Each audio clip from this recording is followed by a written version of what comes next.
Well, thank you again for coming along today. It's always a genuine, sincere pleasure to be involved with ICD and to sit with you. I appreciate it very much. I wanted to bring up a Zen koan from the tradition as a talking point. Something about our practice, our Dharma practice, particularly our meditation practice.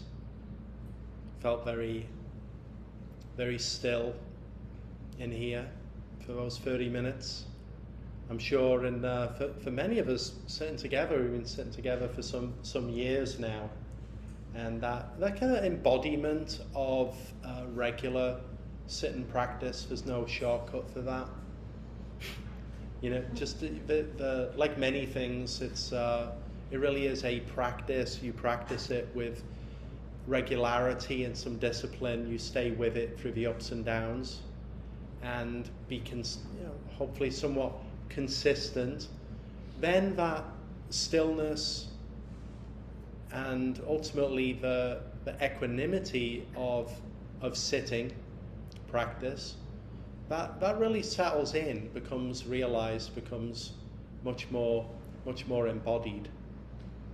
I mean, we might have a hard time with Dharma practice sometimes, working it out or being puzzled by some of the meaning, right, if we look into the teachings.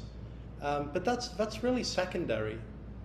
If we never opened a book or heard a Dharma talk and rather just had the time for still sitting each day with some basic instruction, then still one becomes a person of awakening, one who is realized. That's why, when we see the statues of the Buddha or Kuan Yin, like I have the background for Zoom.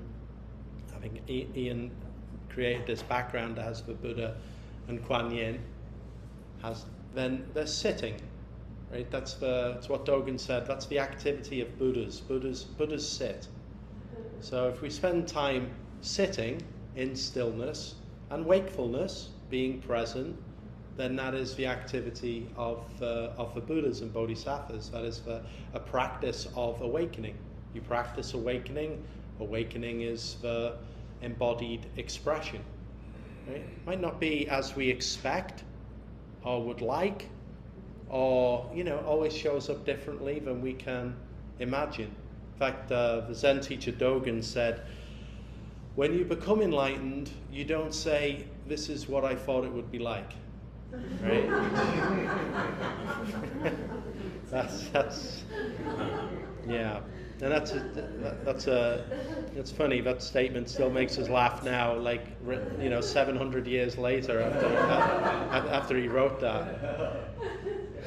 I can almost hear him saying, "I'm not joking about that." It's like that's how it is. But I wanted to bring in a different teacher from the Zen tradition. One of the great teachers from the the top 10 list of the Tang Dynasty. There's a lot of contenders for these great teachers. It's extraordinary. Like in many arts or traditions, we sometimes look back to a golden age. For instance, you look back to the Renaissance and some of Michelangelo and Raphael and Da Vinci, contemporaries of that era, can look back to that as a certain golden age, even though it was so long ago. It's still, it more than stands up. One could argue it's never been surpassed.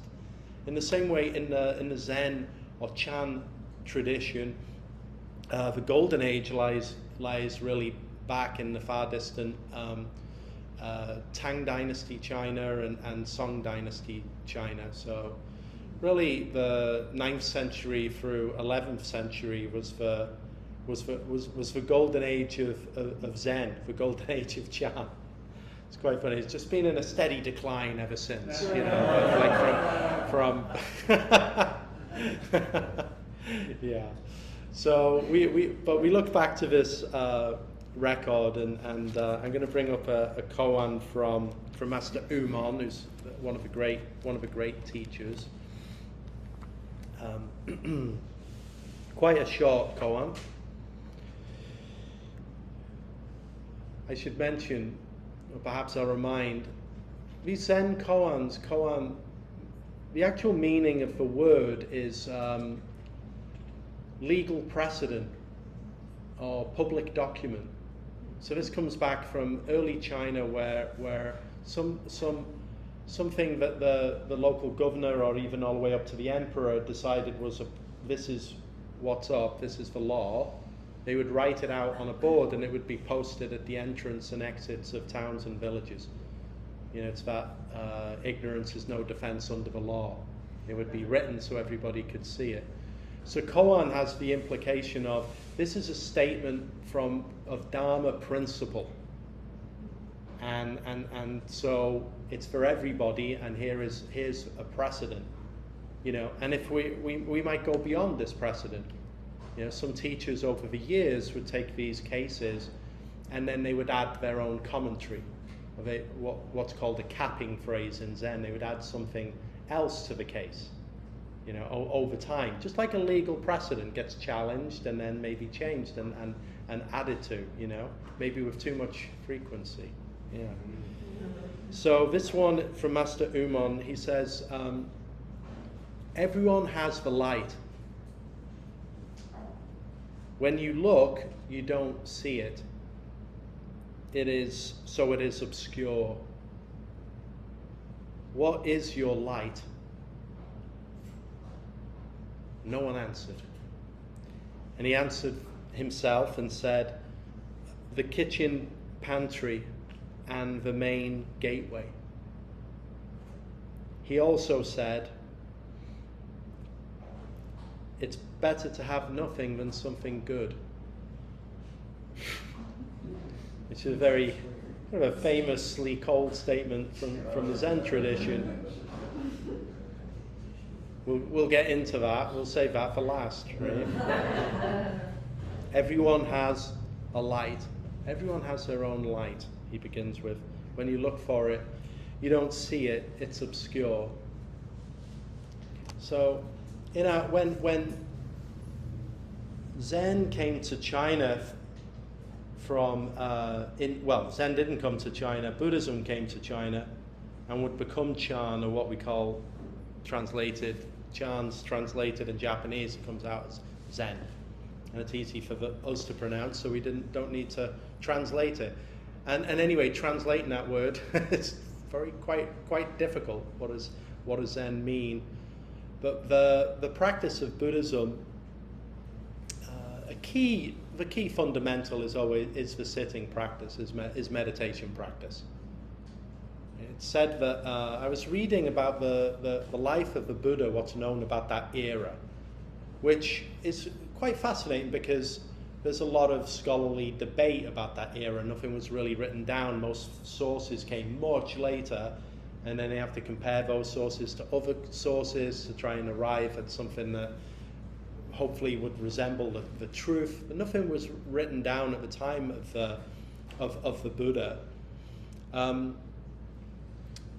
But apparently he practiced and taught in the Ganges Valley at that time, meditation and the spiritual tradition of meditation and inquiry into the real, inquiry into human nature had really proliferated. Like it was a common study. Apparently there were something like 62 different styles of Dharma or meditation practice that different schools in that area were involved in. So already well established when the Buddha was teaching. He was a great critic of the Brahmin caste system that was in place in northern India in that time.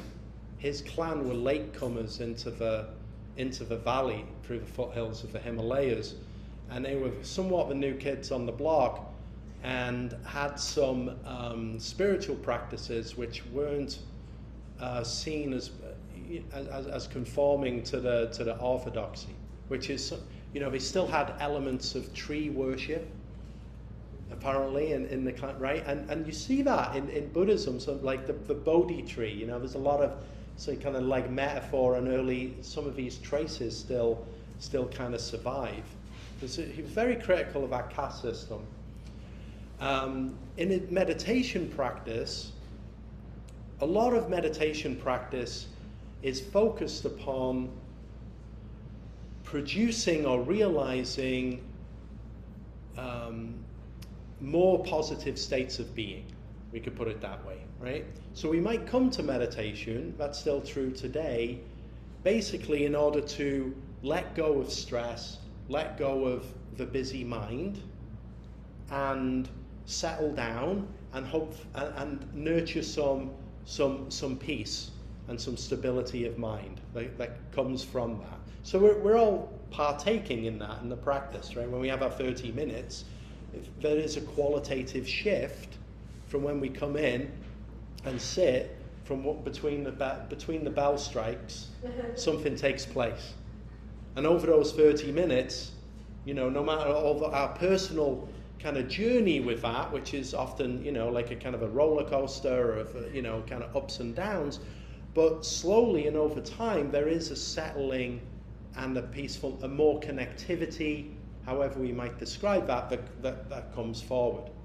And that helps, that's an encouragement to us to keep with it. Because you see, oh, okay, I have some proof of work here. I can see that this is useful. So a lot of the early meditation practices would be involved in drilling ever deeper into these states, right? To see how much peace you can generate, how concentrated you can become. And some schools of Buddhism go in that direction now too. It's like a gradation of samadhi or concentration techniques in order to realize these different states. Something different happened in China. It's like one of the earliest character for meditation that we have from early China, it has the character in the ideogram for tranquility. It's like a practice for practicing and generating tranquility, which sounds pretty good, pretty right to have tranquility in there. But over time in China, the character of tranquility falls off, and then they draw a new character in what would become the Zen school, right? Which isn't involved in producing or finding tranquil states. They're a nice byproduct, right? It's nice when you can sit and then emerge and feel more still and connected and peaceful. That's a wonderful thing. That's a nice effect that can come from sitting. But in Zen, they'd say that's not the point. The point isn't, because if you arrive at a condition that's pleasurable, it's impermanent,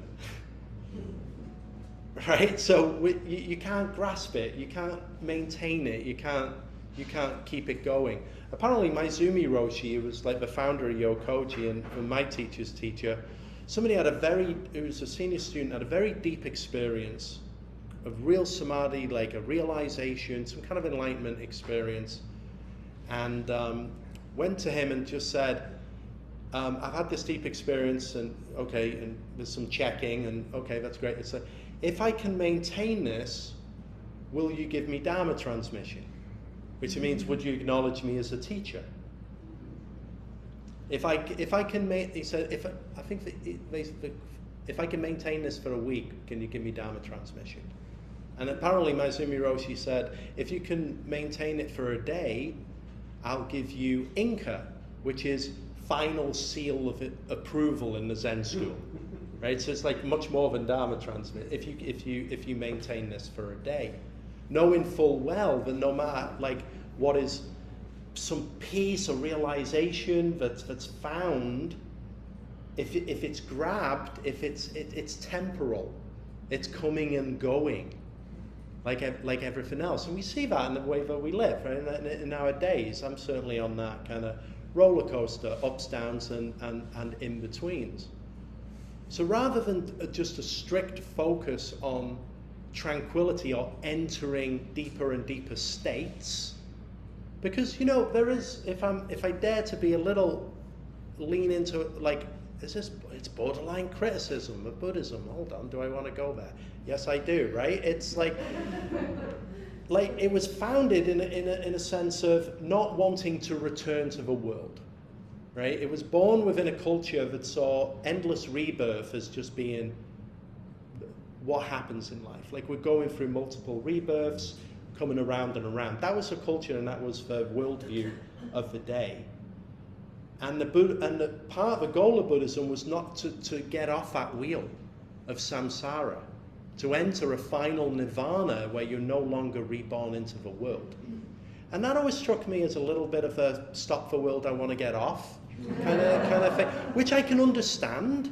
I mean, I'm not saying, I don't want to be critical in the sense of that's not a valid, you know, one could argue that point, but it can feel at least a little pessimistic. Like in Zen, when that character for tranquil falls off, the character that comes in, and this really strikes me, is for sitting, it's drawn as a body sitting, first of all. It's like or a table or a chair. It's like has, you know, the legs, or it could be a person or a chair. And then it's like an altar top. And then there's 3 stars above. And so it is the body arranged as an altar receiving the light of the heavens, or the light of the world. So this is much more the character of still sitting, which is different than meditation. Just sitting in the Zen school is ultimately not even meditation. It is just sitting and receiving the light. And wonderfully, that character is drawn as an altar. Right? The body is an altar. Who you are as an altar. Not who we want to be, or who we could have been, or who we'd like to, or any of that comparison, but your life, our life, each one of us, this is our expression, and this is our offering to the world. Our offering to the world is who we are. And when you sit as an altar in that way. That's wonderful. Like, everything is included in that. Don't worry about any of the negative, the conditioning, like any of these things, but just, here I am, sitting here and receiving the light. So Eveyone says, when you look for your light, now, you can't see it. You know, in Zen we have these phrases like original nature, you know, or true nature, or Buddha nature in the Dharma. You say, well, what is that then? Right? You know, like, people first find a group and come along to meditation and sit and experience your Buddha nature or original nature, and it's like, what am I looking for here? I don't see it. I don't see this Buddha nature. I don't see this original nature. And herein lies the great shift, the great trick there, you know. This is not a sitting, and the Dharma is not a subject-object graspable experience, right? If we're grasping at an experience, it necessarily feels separate from us or feels temporal. But original nature, or Buddha nature, is all of this. This is original nature, or what we call Buddha nature, this awareness. Like, in our sitting practice, I always say, you know, we'll often say, just allow, it sounds very nice, allow everything. Well, okay, that sounds great. Let me just allow everything. It turns out that's surprisingly difficult, to allow the world to be exactly as it is, and to let go and dissolve our preferences around that. Right? The room's too warm, the room's too noisy, the room's too small, the room's too... Is that... Actually, that's just me. That's my... I have those thoughts, right? But in our sitting, here's the thing. we're human beings, and we have those I certainly have those kind of thoughts, those preferences that are always churning, always coming into the mind's eye. The mistake is to call them wrong, to call those preferences or those distinctions incorrect. I should be a better person than that, or my practice should be more richer or embodied at this point. The Buddha doesn't think those things, right? But rather than rejecting our own preferring, our own picking and choosing, it's deeply accepting and allowing that. After all, you're an altar. You don't mind what's put on it. You could put anything on the altar. It's nice when it's flowers and incense, but sometimes, you know, it feels more like trash and recycling. But if you let go of preference, if you can allow things to be deeply you as you are, and all things, all people, with this whole self to be as it is, then you're receiving that light, the light of the world, the light of awareness. It's the not engaging with those preferences. Right? So some story comes up, some reaction, it feels a little, okay, and then let me just add to that, well, I kind of prefer the big room. Or, well, I wonder next week, well, I might come to the half day, or tomorrow, I wonder if it's going to rain, right? It's like suddenly one thought begets another, you get on the train, and it's like the mystery tour then. It's like off we go on the thought train, destination unknown, but probably been there 1,000 times. Like, and around it goes. If you can learn that, or really deeply embody the shift that says, the radical acceptance of things, of this as it is, inside and outside. By that I mean internal world, external world. Watch the picking and choosing, watch the way the mind balks at that and likes to grumble over the content, but smile and allow that one too. Be your own best friend in that way, right? It's like I look at that, it's like my own mind. I watch my own mind churn and ponder and try and work things out. And it's like living with a roommate who you love, but they're also a bit of a pain in the butt, you know, because they're always complaining about stuff. But you're in a really long-term lease that you can't get out of. So, but if you can deeply accept that one and be kind to that one, there's no problem. And that's the original nature or Buddha nature. Buddha nature is deeply accepting of who you are and who everyone and what everything is. And we all have that light. We all are that rich awareness. Everyone is. That's how we can see and be in touch with one another.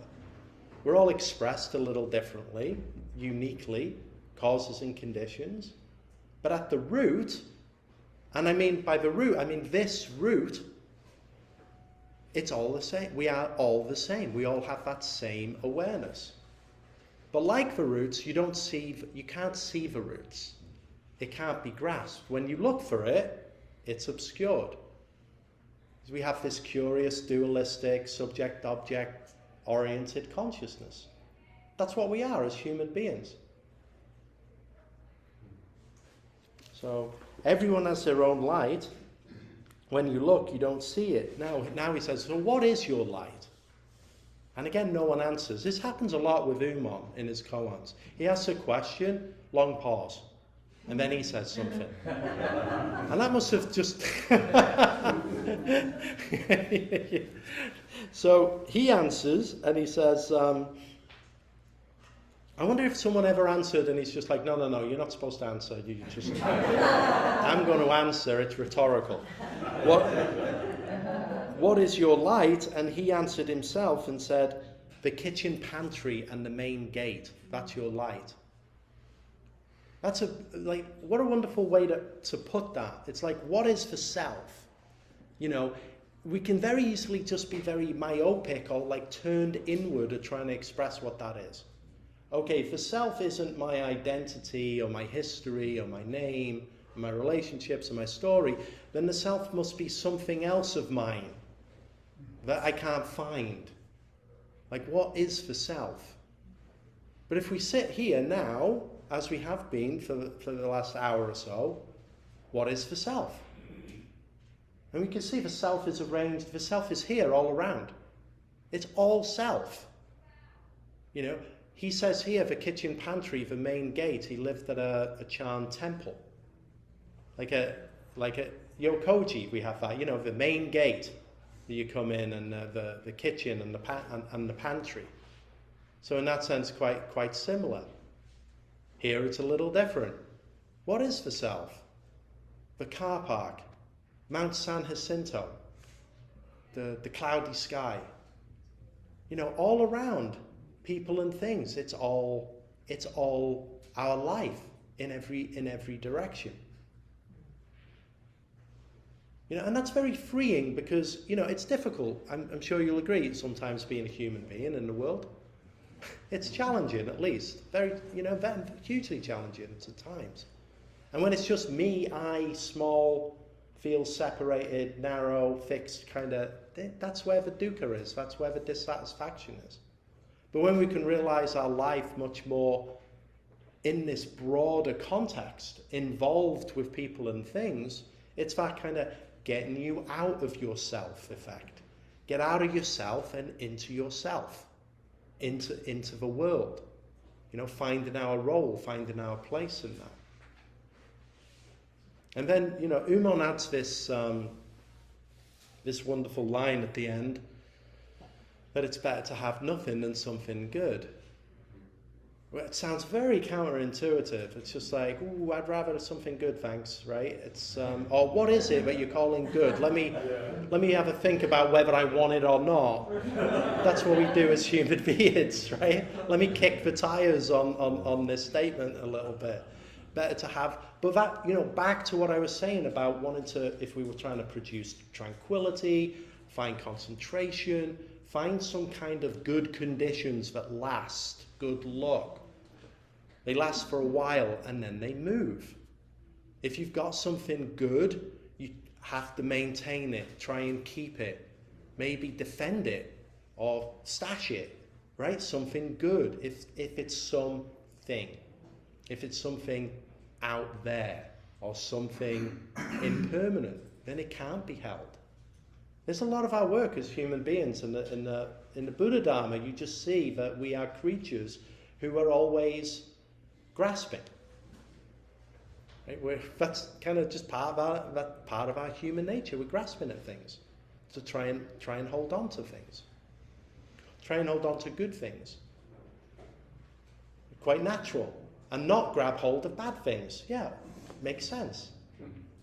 Right? But anything that we can find in Dharma practice that we can hold on to is something that should be let go of. Right? That's what I meant at the beginning when I said there's nothing you can lose in sitting in meditation. It's always a positive, whatever you can lose. Because it's better to have nothing than something good. To have nothing is to just have this clean slate. And ultimately it is that way for us as human beings. We realize, right?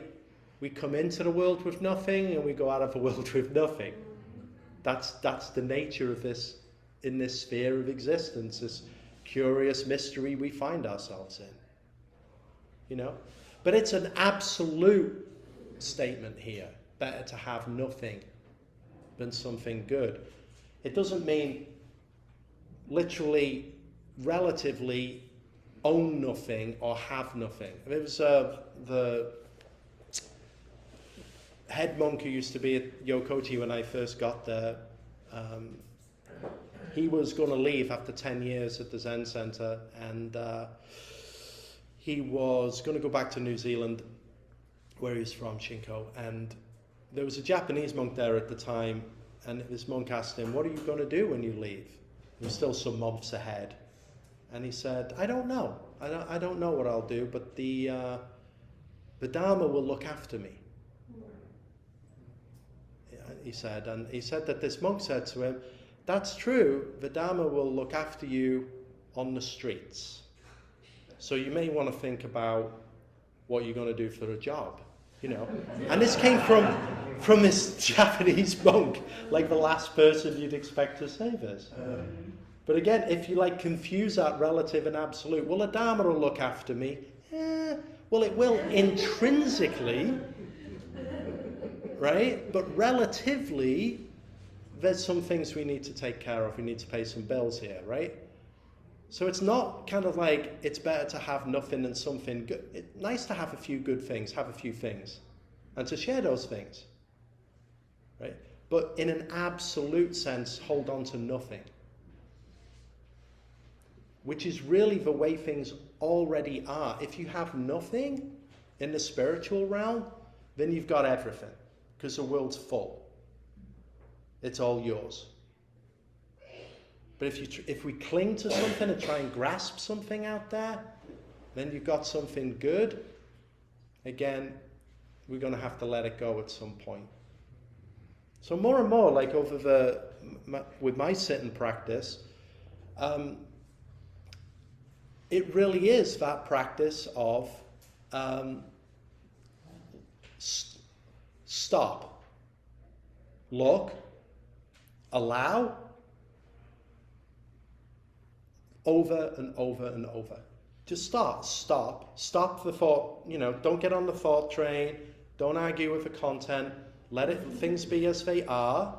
Why not? What a radical acceptance that is. But again, you have to, at some point in Dharma practice, meditation practice, you have to declare a unilateral peace with the way, you have to declare a unilateral peace. You can't wait for reality or your life to come to your terms. It won't. Or it will for a minute. And then and then the contract's torn up. Right? But you can, at least in the time of sitting, really declare that peace. Yeah, at least for this period of time, deeply allow all things, internal and external, to be as they are. Better to have nothing, take no position, nothing to do for that period of time. And then we find that with practice and embodiment, then that becomes much more available in everyday activity. Right? So it's not that we practice sitting and okay, now I'm done with the sitting and I'm off and I'm just going to go back to, no, that blurs in, that blends in, right? There's still awareness, the openness, the allowing, and allowing the world to be experienced as it is. And that's difficult for us because we would prefer it to be, if we're sane, you'd prefer it to be a different way than it is, right? But it is the way that it is. And if we can really enter through that gate and deeply allow it to be as it is, then we're much better equipped to then be able to affect its change for benefit.